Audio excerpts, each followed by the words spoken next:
Desde el búnker de Daniel, sé muy bienvenido. Queridos amigos, hoy vamos a estudiar el último capítulo histórico de este fascinante libro. A partir de mañana comenzaremos los libros proféticos y veremos imágenes de animales feroces. No te lo pierdas. El día de hoy hablaremos de leones hambrientos, de hombres que están persiguiendo con envidia y con celo al Hijo de Dios, la liberación del profeta de la boca de los leones y un edicto real que ordena que estos que perseguían al Hijo de Dios sean echados al foso de los leones. También invita a que adoren al Dios de Daniel. Quédate con nosotros. Veremos 4 lecciones que nos hablan de la lealtad de Dios y su fidelidad, y también nos invitan a ser leales a Él y ser obedientes a su palabra. No te olvides de suscribirte a nuestro canal de YouTube y compartir estos mensajes por Facebook. Dios te bendiga. Sé muy bienvenido.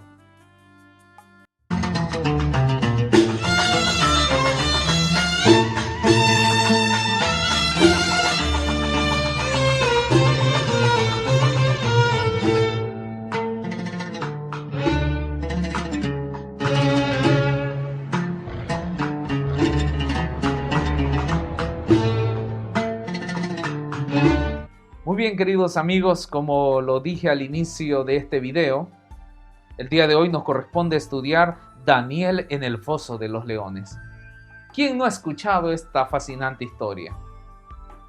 Desde niños, en los departamentos de la iglesia, en los videos infantiles, en los libros de historias con figuras animadas, aprendimos esta historia tan hermosa.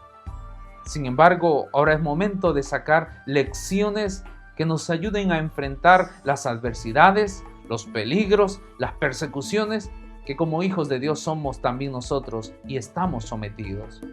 La historia es muy clara.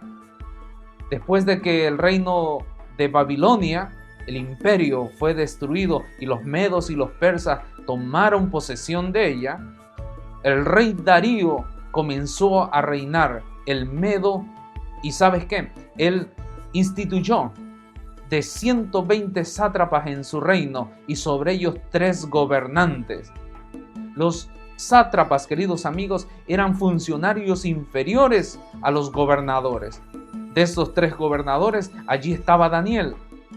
Es interesante notar que a esta altura de la vida de Daniel, él aproximadamente tenía 80 años de edad.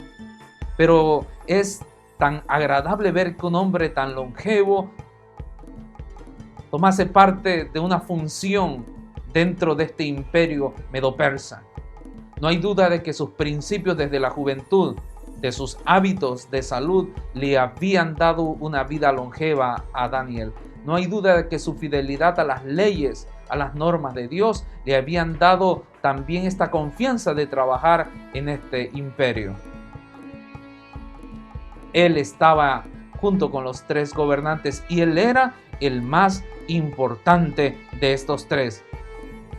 Él era superior a estos sátrapas, él era superior a estos gobernadores porque había en él un espíritu superior. Así que el rey lo había puesto sobre estos 3.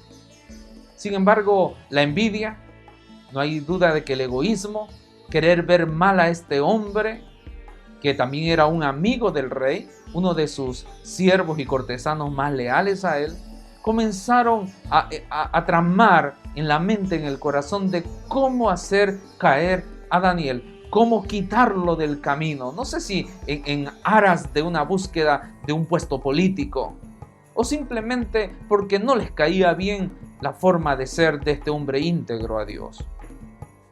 Ellos buscaban la ocasión de hacer caer a Daniel, buscaban algún defecto en su vida, algún error, algún motivo, alguna falta, pero no encontraban nada. Era un hijo de Dios en toda la extensión de la palabra. Sin embargo, ellos se idearon, queridos amigos, cómo hacer caer a Daniel y llevaron ante el rey una propuesta que parecía demasiado buena para el rey, porque le estaba trayendo adoración a él, reconocimiento a él en todo el imperio. Si alguno adoraba a otro Dios que no fuese el rey mismo o el mismo Dios del rey, entonces iba a ser echado al foso de los leones. En ese tiempo, queridos amigos, era muy común que estos reyes tan poderosos conquistaban, al conquistar las naciones, se traían no solamente las personas más inteligentes, se traían lo mejor que había en esa ciudad. También a ellos les gustaba cazar animales salvajes como leones, panteras y elefantes y otros más. Ellos lo tenían como un zoológico en su palacio.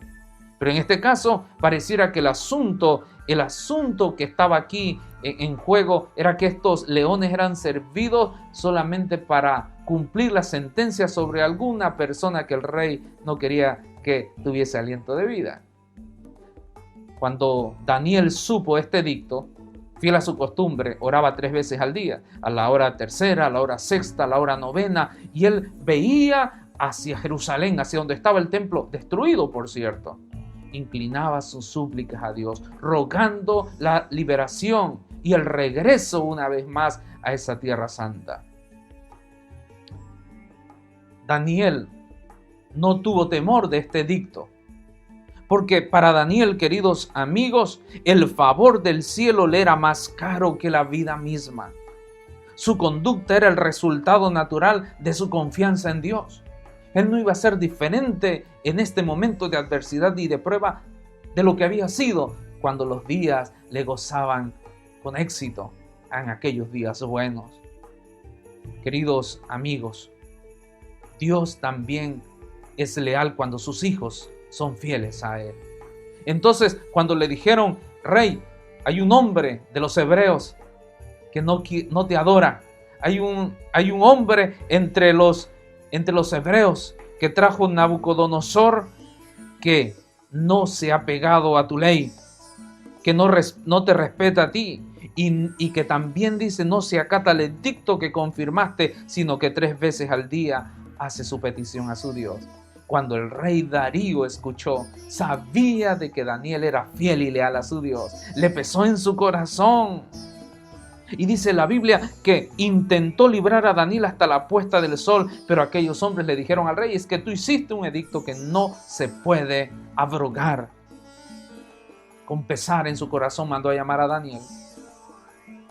Dio la orden de que lo metieran al foso de los leones, pero antes de despedirse de su fiel amigo, de su fiel cortesano, de su leal servidor, le dijo, el Dios tuyo a quien tú continuamente sirves, Él te libre.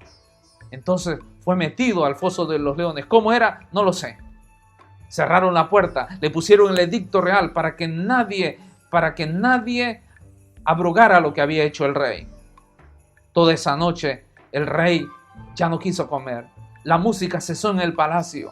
El rey estaba triste porque uno de sus fieles y leales cortesanos estaba, según él, en un aprieto y posiblemente estaba perdiendo la vida.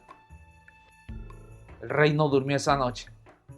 Hay una palabra aramea que me llamó la atención para explicar que a la mañana siguiente, apenas amaneciendo, en los primeros rayos de luz, es la palabra shefarpar. Shefarpar es una palabra aramea para decir saliendo los primeros rayos del sol. Así que el rey no esperó más y fue a ese foso para ver si su amigo estaba con vida. La historia que continúa es fascinante. El rey se acercó al foso y gritó, Daniel, siervo del Dios viviente, el Dios tuyo a quien tú continuamente sirves, ¿te ha podido librar de los leones? El rey estaba expectante. El rey estaba esperando la voz de este profeta, de su siervo, porque él sabía que en el tiempo antiguo Dios le había dado y los había librado de la mano de Nabucodonosor, que Dios había exaltado la vida de Daniel y de sus amigos. Entonces se escuchó la voz del profeta, Rey para siempre vive. Mi Dios envió su ángel, el cual cerró la boca de los leones para que no me hicieran daño, porque ante él fui hallado inocente, y aún delante de ti, oh rey, yo no he hecho nada malo. El rey se alegró, mandó que sacaran a Daniel. Queridos amigos, Dios había hecho el milagro, había cerrado la boca de los leones, habían estado mansos junto al profeta de Dios. El rey se enojó porque se dio cuenta de que estos gobernadores, que estos sátrapas, las personas que habían hecho este edicto no solamente para honrar al rey, más bien dicho, no para honrar al rey, sino para privar la vida de uno de sus fieles colaboradores en el gobierno. El rey hizo un edicto, mandó que metieran a todos estos hombres que habían hecho este plan malévolo, y no solamente ellos, sus hijos, sus esposas, su familia. Esto era muy común en ese tiempo antiguo, para que nadie más se rebelara, para que nadie más se opusiera ante el rey que había hecho este tipo de decisiones, que había tomado este tipo de decisiones. Volvió a su normalidad. Los leones volvieron a su estado natural. Dice la Biblia que apenas estaban en el aire cuando los leones se abalanzaron. No solamente se comieron la carne, rompieron los huesos. No había duda de que Dios había hecho el milagro con Daniel. Y ahora sí, queridos amigos, vamos a aprender 4 lecciones de esta historia. La primera lección es que la integridad, una vida de integridad, es perseguida por la envidia y los celos. Cuando alguien ve a un hombre íntegro, por lo general, esas personas malas tienen envidia de la vida que está llevando cierta persona. Y el diablo hace lo mismo.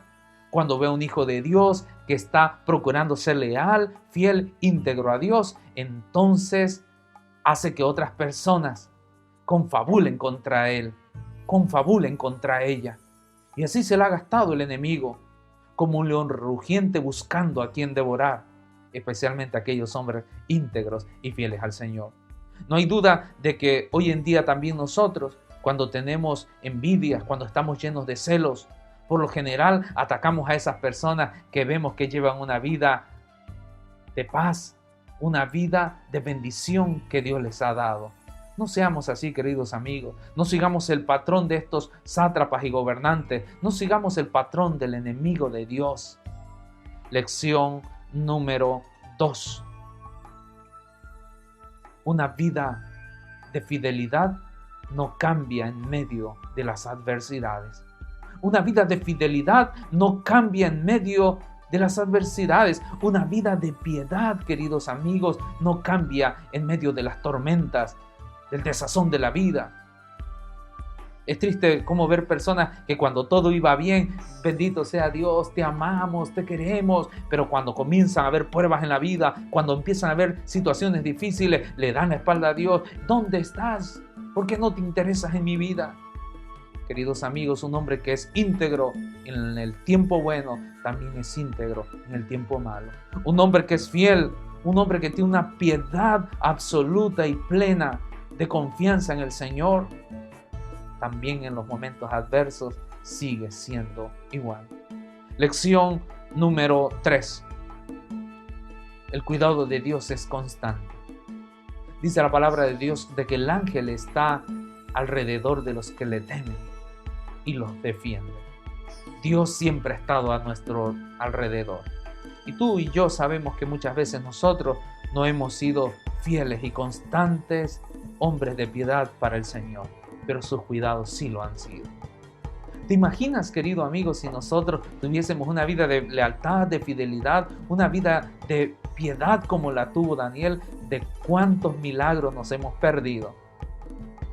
Esta lección me dice a mí que Dios sigue siendo fiel, que Dios sigue siendo constante en el cuidado, en la protección de sus hijos, que los ángeles están a la orden del día para cuidarte. Tú no sabes de cuántos accidentes te ha librado el Señor. No los has visto. No permitió el Señor de que llegaran a tu vida. Él, antes de que sucediera, te libró. Ese es el Dios que nosotros amamos. Ese es el Dios que nosotros predicamos. Y la lección número 4, queridos amigos, Dios es fiel con sus hijos leales. Dios paga con honra en aquellos hijos que permanecen fieles en medio de la adversidad. Muy pronto vendrán días difíciles para el cristiano. Será perseguido, será acusado, será desterrado de su familia, será puesto en cárceles, será puesto tal vez en lugares donde animales salvajes querrán quitarle la vida, y a más de uno se la quitarán, y a más de uno Tendrán días de oprobio, de dificultad, de vergüenza. No solamente se le quitará la libertad, se le quitará la vida. Y es allí donde el ejemplo de Daniel, al igual que de los 3 jóvenes hebreos, debe de repicar en nuestra mente. Ser leal a Dios es sinónimo de protección, de cuidado, pero sobre todo es sinónimo de que un día tendremos la vida eterna si pasamos las pruebas y las adversidades de esta vida. Que el Señor te bendiga, queridos amigos. Desde el búnker de Daniel, hoy terminamos estos capítulos históricos y te invitamos para que el día de mañana no te pierdas el capítulo 7, donde veremos las primeras 4 bestias que traen mensajes para nuestro tiempo final. Comparte este video, compártelo en YouTube, compártelo en Facebook para que otros más reciban la bendición. Que el Señor te bendiga.